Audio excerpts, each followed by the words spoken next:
A taxa de transmissão da doença do coronavírus de 2019, medida pelo Imperial College de Londres, caiu de 1,13 para 0,98 no Brasil. Isso significa que, em média, cada 100 infectados transmitem a doença para 98 pessoas.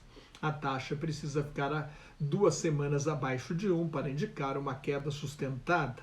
O ritmo do contágio e as mortes estão em baixa, mas ainda estão em níveis muito elevados. Existe a ameaça da variante Delta, surgida na Índia, que está fazendo estragos no mundo inteiro. Na semana passada, o número de casos novos no mundo permaneceu estável, em torno de 2.600.000, enquanto o número de mortes caiu para 57 mil.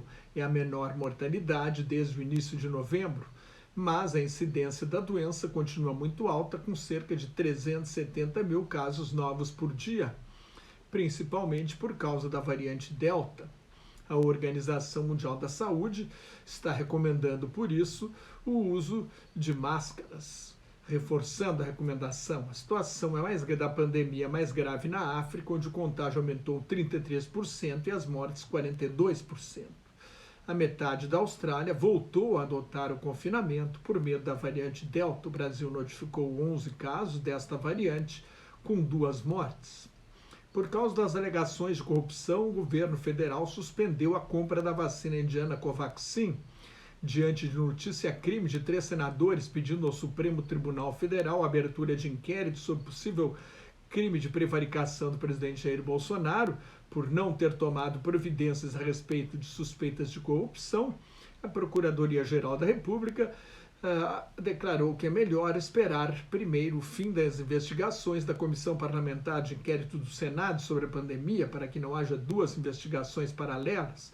O líder do governo no Senado, Fernando Bezerra, apresentou à CPI uma terceira versão para tentar eximir Bolsonaro de responsabilidade por não ter mandado investigar a denúncia de corrupção feita pelo chefe de importações do Ministério da Saúde, Luiz Ricardo Miranda, em visita a Bolsonaro no Palácio da Alvorada em 20 de março, em companhia de seu irmão, o deputado bolsonarista Luiz Cláudio Miranda. Primeiro, o secretário-geral da presidência, o ministro Onyx Lorenzoni, declarou com falsa indignação que o documento impedindo um pagamento adiantado indevido de 45 milhões de dólares, 222 milhões e 600 mil reais, era um documento falso, depois que o documento estava errado e havia sido corrigido. Em seguida, jogaram uma bomba no colo do general Eduardo Pazuello, ministro da Saúde na época, a quem Bolsonaro teria pedido para esclarecer o caso. Como Pazuello caiu 3 dias depois do aviso ao presidente, em 23 de março, o caso teria passado para então o secretário executivo do Ministério da Saúde, coronel Elcio Franco, que teria acionado os mecanismos de controle interno do Ministério antes de sair em 26 de março e concluído que não havia problema nenhum. Essa versão não sustenta. O coronel Franco estava ao lado de Lorenzoni e participou da declaração à imprensa acusando os irmãos Miranda de falsificar o documento. Nesta terça-feira, o governo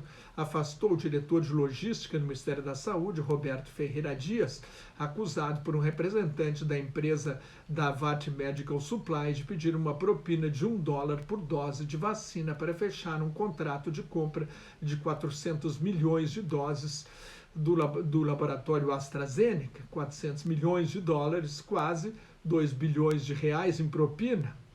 De acordo com reportagem de Constança Rezende, do jornal Folha de São Paulo, o pedido teria sido feito num restaurante em Brasília em 25 de fevereiro.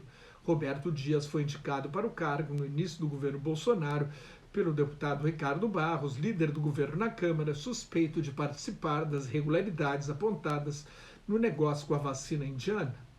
No jornal Estado de São Paulo, Júlia Afonso e Lauriberto Pompeu revelam que a empresa Precisa, que intermediou a negociação suspeita para comprar a vacina indiana, esperava faturar 800 milhões de reais vendendo a Covaxin para o setor privado. O dono da Precisa, Frederico Maximiano, investigado, réu, aliás, num processo por outros contratos com o Ministério da Saúde, assinou um contrato em janeiro com a Associação Brasileira de Clínicas de Vacinas. A compra de vacinas para o setor privado dependia de uma lei proposta pelo deputado Ricardo Barros e rejeitada no Senado.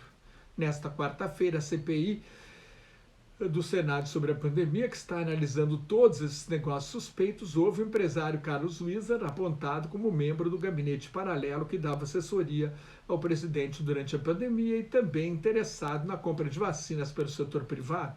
Na campanha de vacinação, o Rio está aconselhando as mulheres grávidas que tomaram a primeira dose da vacina da AstraZeneca a tomar a segunda da Pfizer. A Índia anunciou um pacote econômico de 84 bilhões e 900 milhões de dólares, 420 bilhões de reais para ajudar os setores mais atingidos na pandemia, como turismo e saúde. O plano prevê empréstimos e garantias para instituições de crédito que financiam microempresas. O sucesso da recuperação da Índia depende do fim das medidas de restrição e da campanha de vacinação. Nos Estados Unidos, os preços das casas subiram 14,6% em maio em relação a um ano atrás, a maior alta em 30 anos. No Reino Unido, a alta foi de 13,4% em junho, também em relação ao ano anterior, a maior alta desde 2004. Dois fatores ajudam a explicar esses aumentos. Os confinamentos estimularam a compra de casas maiores e com maiores espaços para trabalhar em casa, e as taxas de juros caíram. Mais notas e comentários sobre política internacional no meu blog Globalização em Crise, onde estão os últimos números da pandemia, no meu Twitter e no Facebook, onde eu colaboro com o grupo Quarentena News. Cuide-se, fique em casa, se não tiver nada muito importante a fazer na rua, use máscara e tente manter a distância mínima de 2 metros de outras pessoas quando tiver de sair à rua. Higienize sempre as mãos, não perca a oportunidade de tomar vacina e muito obrigado pela sua atenção.